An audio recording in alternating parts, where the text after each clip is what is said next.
Hey everybody! So in this video, we are going to be talking about the correlation that we have noticed between neurodivergence, most especially being autistic or having ADD or ADHD, and dissociative disorders. Now, to clarify for anybody who does not know, correlation means that two things are often seen together. It's not the same thing as causation, where thing A makes thing B happen. It just means you see them together. So there has been a lot of research that we found into the correlation between being neurodivergent and mental illness. But to our knowledge, there's not ever been a study directly related to dissociative disorders. However, there's been a lot of research into the correlation between neurodivergence and anxiety, neurodivergence and depression, and neurodivergence and PTSD. Now, PTSD is relevant because in PTSD you can sometimes have dissociative symptoms. Now, there's an argument about whether or not PTSD involving dissociation should be classified as PTSD or as complex PTSD, but that's something we're going to leave up to the professionals to decide and just wait and see how that hashes out.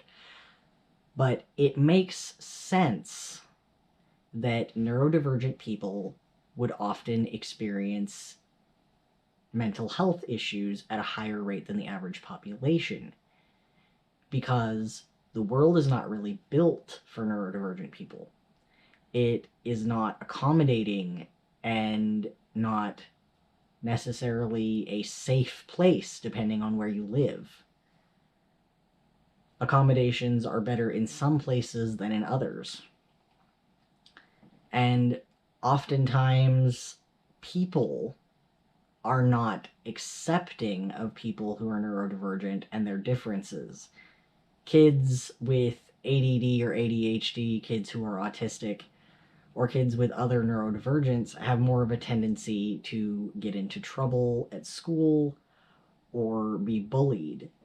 And also add in the fact that there's a high incidence in neurodivergent people of difficulties with sensory processing, difficulties with impulse control, difficulties with attention and emotional regulation. All of these things add a lot of stress on a person.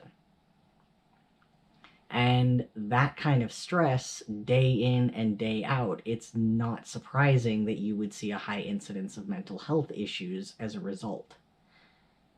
Now, as to dissociative disorders specifically, not everyone is going to develop a dissociative disorder in any population, whether you're neurodivergent or neurotypical. But people who are predisposed to develop dissociative disorders, when put under consistent, continuous stress, will likely dissociate as a way to cope with that stress. And that's why you will see the correlation that we've seen, talking to people in person, talking to people online, reading people's accounts of their lives and whatnot, between being neurodivergent and having dissociative disorders, as well as other mental health conditions. Now, add into that the fact that neurodivergent people often face bullying and higher rates of abuse, according to some studies, and just have a difficulty in navigating a world that's not really set up for neurodivergent people. And you can see why there is also, anecdotally, meaning according to people's personal stories, a correlation between neurodivergence and DID or OSDD. Because when a person has a predisposition to dissociate, and due to neurodivergence, they are under a higher level of stress from their own senses, from their own internal experiences, as well as the way that they're treated by the outside world, this is all going to be particularly traumatic for some people in and of itself. And then add in higher rates of abuse and other traumatizing situations, and you end up with a higher incidence of DID and OSDD or other dissociative disorders. Because for some people, what is traumatic is not necessarily traumatic for some other people. So for one person, bullying in and of itself could be traumatic enough for that individual for them to develop DID or OSDD. For another person, it may not be. Trauma is very individual. There is no better, worse scale of trauma because pain is personal, individual, and subjective. You can't compare pain. But it does make sense that you're going to see this connection between dissociative disorders and neurodivergence when you recognize the fact that neurodivergent people are often not treated as well as neurotypical people, or at higher risk to be traumatized due to their differences from the average population. Now, as I myself am autistic, I can relate to this. I have often experienced discrimination on the basis of my inability to read facial cues and understand certain social behaviors, etc.